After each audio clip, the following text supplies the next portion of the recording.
Hello, I'm Sini Virtanen and I'm the violinist in Strings and Hammers. And today I'm joined by the Finnish composer Jarkko Hartikainen, who wrote the wonderful piece ICE Concerto for the McCormick Percussion Group and myself. So Jarkko, I would like to ask about the title, the meaning of the title. Well, it refers to this piece, but let me go a bit back before talking about the title, because actually the story of this piece it actually was a little bit born even before I knew that I would write it and a little bit commission it. I was writing an orchestra piece called Habitus, and I was creating material for it, for this specific passage where the orchestra was supposed to be lungs. So it was kind of expanding and compressing like this. And while I was creating this material, I didn't know how much I would need. So I was just like, let's just create a lot of it. And I had this process and let's just push it to the end and see what happens.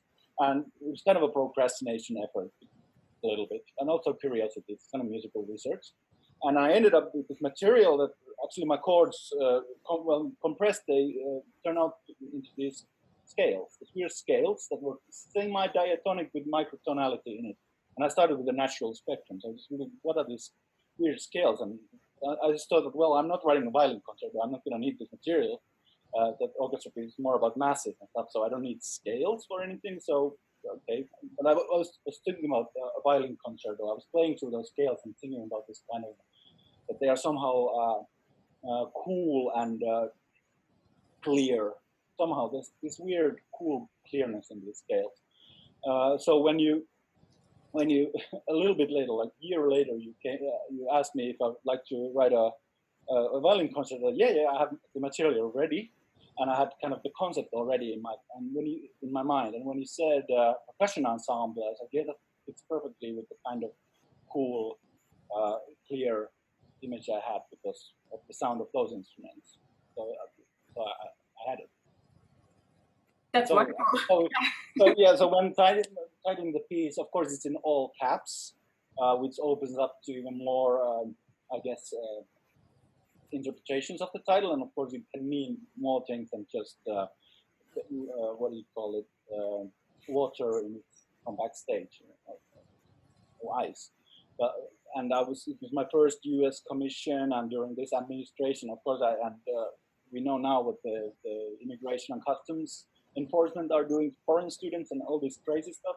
And also ICE, it means a lot. In your phone, it's in case of emergency contact. And right. And for this piece in general, for me, it was something, I wanted to write something a little bit different. I wanted to have something fast and fun, because I had just written this orchestra piece and another piece that was very concept heavy.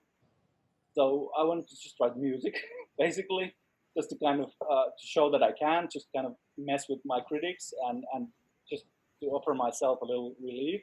I wanted to do something different.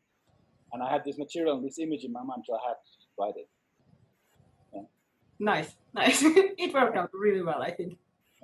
Yeah. So talking about the instrumentation, had you written before for a percussion ensemble or for extensively for percussion? No, actually, I think currently, after delving into like string instruments and woodwinds and brass, I think percussion is actually my weak spot. So it's nice to be recorded already. But of course, I've written orchestral percussion, and this percussion ensemble is kind of on like extended orchestra percussion. But I think I'm not as accomplished as I would like to be with percussion. So actually, a lot of I guess. If you like this piece and how it sounds, I think the McCormick Percussion Group, they did a really good job on the sounds and everything and the balance. I guess the challenge with this piece was to have enough things to play for people without covering you, the soloist, right. Unnecessarily at least. Yeah. So I'm actually going to write solo pieces for percussion, actually 2 of them, very different kind of projects. So I'm a little kind of nervous about percussion, but for some reason this piece came somehow naturally, because I had this image of somehow the violin surrounded in this icy cave or something, this kind of coolness. So I just thought that the percussion is kind of the acoustics of this ice entity or something. Somehow this ice and crystals, and light is somehow sparkling. So there's kind of the person is the acoustics or the surroundings or the frosting, if you want, of the violin. Yeah. Yeah. So it wasn't difficult, but still just maybe it's kind of I could do this, but the next piece, if I was, for instance, commissioned to write more percussion ensemble music, I would really have to delve in, because this I had kind of in my mind, but the next one I would really have to study. Yeah. So we had collaborated together several years ago while we were still undergrad students, and I'm wondering, did you remember about it, or did it have any kind of effect on your writing to this piece? Of course, I think everything that I know affects me, and I have experienced, and it's not very it's very memorable experience to go on a kind of school trip to Japan, right? 2 weeks to Kyoto. So of course I remembered, and having a piece performed there, and so you were the concert master, right? In that one, yes. Kind of the Finnish string quartet that I met on the plane over there, basically, were serving as the kind of principal players for all the string parts. It was a memorable experience, of course, a kind of early experience for me as a composer, to having completely kind of new people and kind of acting as a composer in rehearsal. All that was very new to me at the time, but of course it was also very memorable.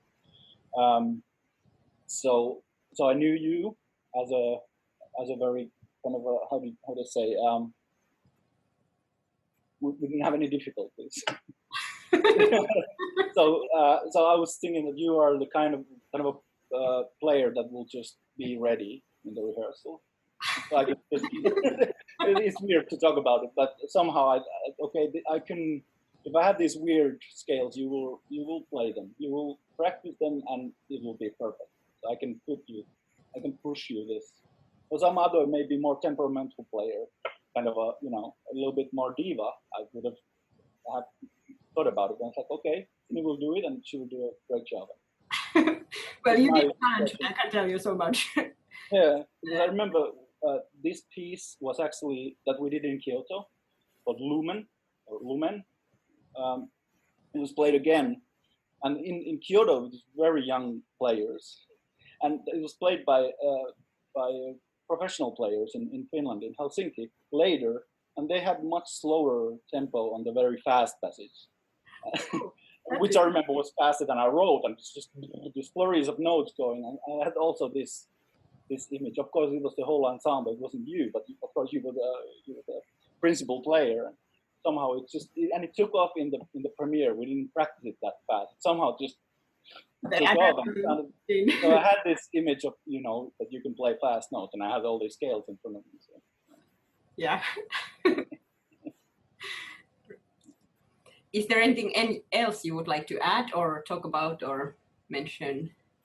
Well, I said that this was something like completely different for me, but it's probably it's still me, and I don't really think about something. Oh, I can't do this. This is not me, or what is me, or something. I somehow I trust the words of Ligeti, great composer, who said that the personality will just take care of it. You don't have to think about your own style.